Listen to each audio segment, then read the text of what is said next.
Agora a gente vai trazer todos os detalhes sobre um idoso de 75 anos que foi atropelado por um ônibus na principal de Cruz das Armas, aqui em João Pessoa.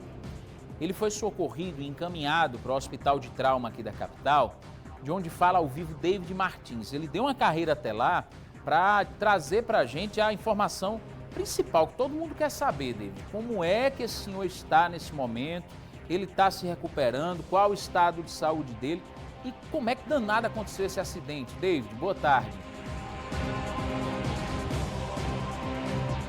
Oi, Danilo, boa tarde para você, boa tarde para todo mundo. Olha, eu estou aqui de fato na frente do Hospital de Emergência e Trauma. O idoso entrou por essa porta aqui e ele está agora fazendo exames de imagens, porém já dá para adiantar que o estado de saúde dele é grave.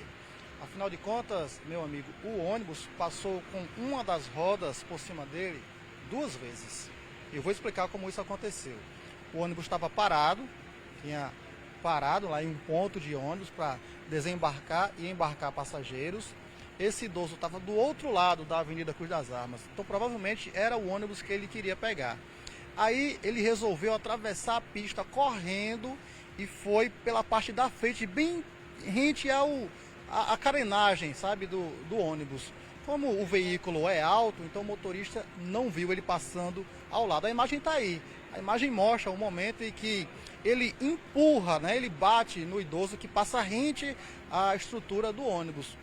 E pior, depois que ele derrubou esse idoso, ele passou por cima uma vez, aí uma pessoa gritou, tem uma vítima, tem uma vítima. Aí o motorista, achando que não tinha passado por cima, deu ré, aí passou por cima de novo.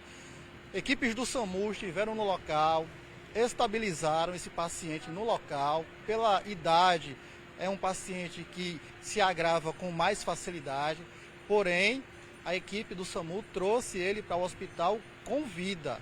E ele foi encaminhado direto aqui para a área vermelha, onde houve a primeira avaliação. E como eu falei agora, ele está no setor de imagens, para saber se órgãos foram atingidos, se houve fratura na região dos ossos do tórax, enfim, esses exames são extremamente importantes para que a equipe médica possa saber qual será o próximo passo.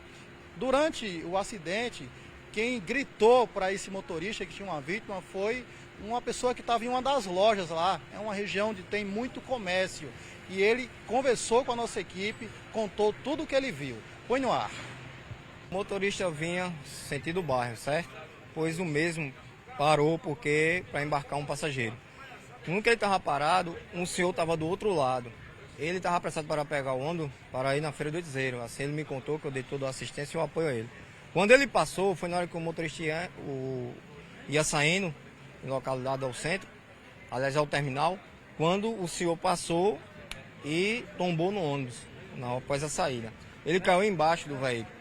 Pois aí, quando eu vi a situação, eu pedi para o motorista parar. O motorista não tinha visto, não sabia que era uma vítima. Ele ainda foi à frente. Na mesma hora que eu pedi para ele parar, ele parou. E foi quando ele deu ré. Infelizmente, o senhor estava embaixo e bastante machucado. O lado esquerdo, principalmente a perna.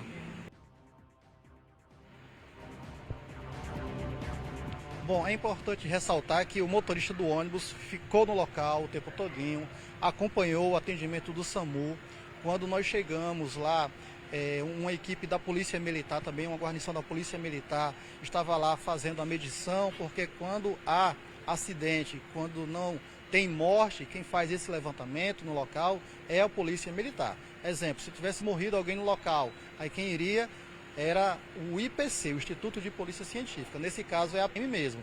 Fez todas as medições, checou a documentação do ônibus, checou a documentação do motorista, estava tudo em ordem. Então, após poucos minutos de trabalho no local, o veículo foi liberado. Então, a gente fica agora na torcida para que esse idoso se recupere e que volte ao convívio da família. Danilo, eu volto com você aí no estúdio. Obrigado, viu, David? Uma tragédia podia ter acontecido, mas um milagre aconteceu. A gente continua acompanhando de perto a recuperação dele, mas você está vendo de novo aí a imagem? E, rapaz, é muito difícil mesmo que o motorista tenha visto. O senhor atravessou na frente do ônibus, ele estava atravessando, ia passar na frente do ônibus, rapaz. por mais que o motorista tenha até olhado no retrovisor para ver se vinha algum carro, alguma moto para poder sair, ele não ia ver sim ou não, que o senhor estava muito rente ao ônibus. Ele estava do lado mesmo do ônibus, já colado. Infelizmente, porque por se tratar de um veículo alto, o motorista não ia ter condições de olhar e ver o homem ali, assim. Só se ele prestasse muita atenção, se ele parasse, levantasse da cadeira onde ele está dirigindo, para poder observar se tinha alguém ali na parte da frente do ônibus. Então, assim, foi uma fatalidade, uma tragédia que quase podia ter acontecido, né? Mas, graças a Deus, apesar desse acidente grave desse jeito, porque depois que ele passou por cima desse homem, as pessoas começaram a gritar e o motorista, na tentativa de sair para não bater na vítima, terminou passando por cima de novo. Então, a gente torce para que a recuperação dele aconteça o quanto antes. A gente continua acompanhando isso de perto e imagine também como é que ficou a cabeça do motorista, né, num acidente como esse. Porque, obviamente, está nítido aí que ele não percebeu que tinha um homem ali passando justamente na frente do ônibus. Gente, pedestres, tomem muito cuidado, prestem muita atenção por onde vão atravessar, prefiram, obviamente, as faixas de pedestres, prestem atenção nos semáforos, olhem para o lado e para o outro mais de uma vez. É como se fosse orientação para a criança mesmo. Tem que ter cuidado para que acidentes assim não aconteçam.